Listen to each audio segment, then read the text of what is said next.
Et donc, ce que je dis simplement, c'est que quand il y a comme ça la création d'une nouvelle possibilité, il ne faut pas fermer l'univers autour d'elle. Il faut plutôt avoir une attitude ouverte. Oui, il faut avoir une attitude ouverte, il faut plutôt s'engager à explorer les conséquences de cette nouvelle possibilité. Après tout, c'est comme si vous faites une rencontre amoureuse saisissante,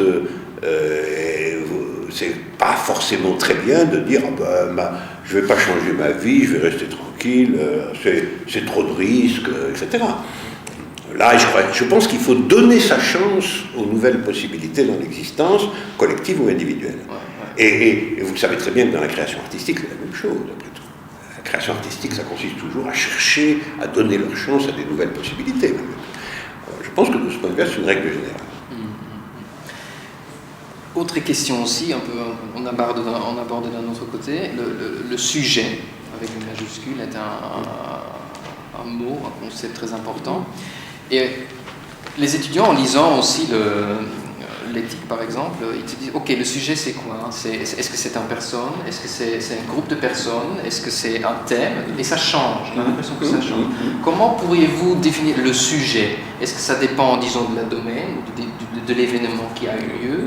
Mais le sujet en tant que tel, c'est quoi? Je pense que le sujet est l'agent local d'une vérité. Je le définirai absolument comme ça. Il est la puissance active qui, localement, soutient, fait avancer, transforme les différentes étapes d'une vérité, c'est-à-dire les différentes conséquences d'un événement, en réalité. Voilà, c'est ça que j'appelle sujet. Et du coup, je le définis comme une opération. C'est une opération, un sujet. C'est pas une forme d'être, c'est une opération. Alors, comme toujours, une opération, ça nous avons appris ça quand même, à la fois des mathématiques, du structuralisme, ce que vous voulez, une opération, ça peut se présenter dans des contextes très différents. La même opération peut se présenter dans des contextes très différents. Et de ce point de vue-là, dans les différents exemples que je donne, le sujet peut être, par exemple, le sujet peut être le système opératoire constitué par deux personnes, par exemple, un couple amoureux. Ça peut être un collectif organisé, le parti politique révolutionnaire. Ça peut être en réalité un groupe d'œuvres artistiques. Je pense par exemple que le sujet d'une nouvelle séquence d'existence dans l'art est donné directement dans les œuvres qui définissent ce courant. Et ça peut aussi être un corps théorique. En fait, ça dépend qui est, dans ces circonstances particulières, l'agent porteur. Exactement. Okay.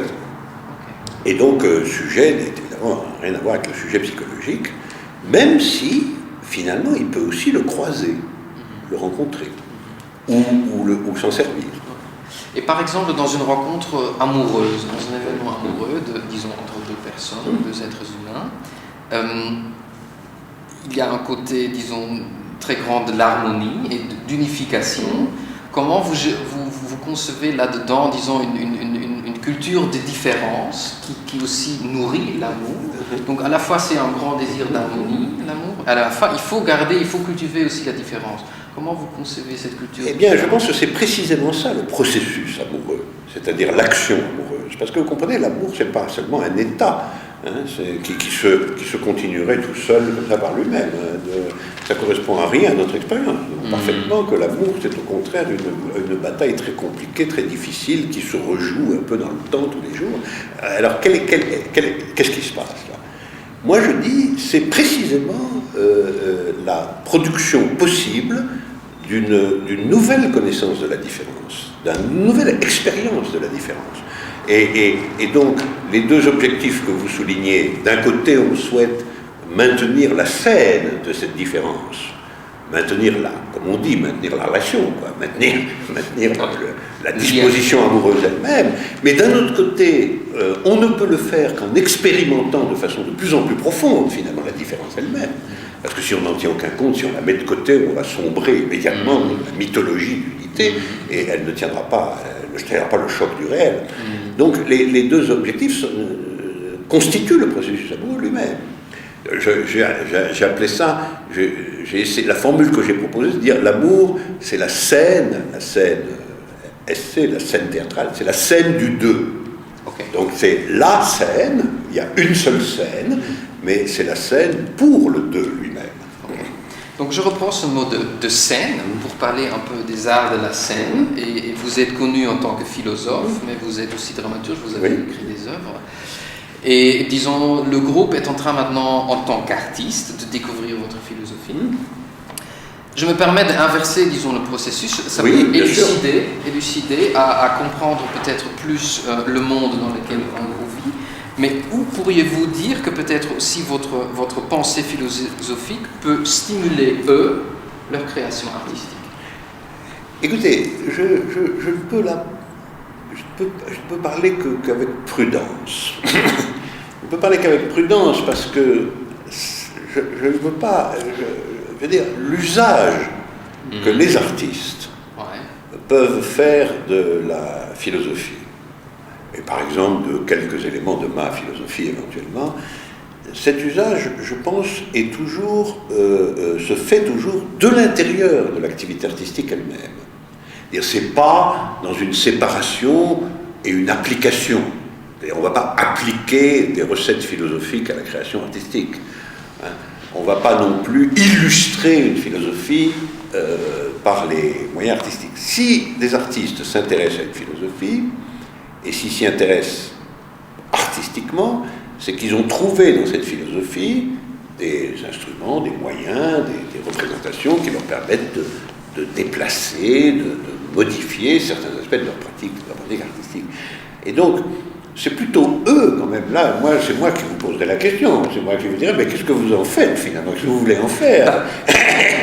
De manière très spontanée, on dit, voilà, j'aimerais bien trouver le void, le vide, ou le néant, pour peut-être déclencher un événement dans l'artistique. Évidemment, c'est aussi un peu le rêve.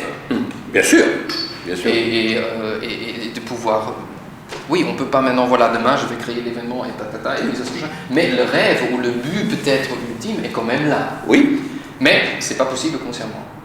Et on peut s'infiltrer, s'incruster dans des développements sociaux, dans des développements, voilà, et peut-être avoir la chance un jour de témoigner dans son travail. Ça. Absolument, mais parce que je pense que il y a quand même, j'ai toujours dit, évidemment, on ne peut pas déclarer qu'on va produire l'événement. Ça, c'est une ambition qui, par définition, est intenable, parce que ce qui caractérise l'événement, c'est toujours sa force de surprise, sa force d'inattendu, le fait qu'il ne se laisse pas déduire de la situation comme elle est. Par contre, je pense quand même qu'il y a un minimum de travail de la disponibilité. C'est-à-dire que après tout, on voit bien que quand se produit un événement artistique, collectif, politique ou même amoureux, les sujets individuels là, ne sont pas dans le même niveau de disponibilité ou d'ouverture pour accueillir l'événement. Et donc il y a quand même le problème de l'événement, mais le problème de comment on l'accueille, comment on le reçoit.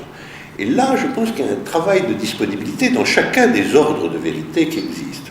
Et qu'en particulier, là, un artiste créateur est toujours quelqu'un qui a quand même su travailler de l'intérieur de sa pratique un minimum de disponibilité pour les nouvelles possibilités. On peut appeler, par exemple, académisme la fermeture de la disponibilité. C'est pas simplement répéter le passé, c'est ne pas avoir travaillé la disponibilité artistique. Donc l'artiste, il peut à la limite apparaître comme peut-être le mot n'est pas juste, comme un médium, comme un agent. Oui, absolument. Donc il se met à disposition de devenir un agent. Et je pense quelque chose qui est communicatif. Tout à fait, et il doit expérimenter il doit faire expérience de sa disponibilité dans ce sens-là. De ce point de vue-là, je pense qu'évidemment, j'ai toujours pensé que l'artiste est un médium de vérité, malgré tout. Il est un médium de vérité, puisque c'est lui qui s'incorpore quand même dans le processus artistique. Et aujourd'hui, sans doute, il y a des conditions nouvelles pour cela. En particulier, puisqu'on est dans les interférences, je parlais des interférences, je pense que les conditions sociales, collectives, les expérimentations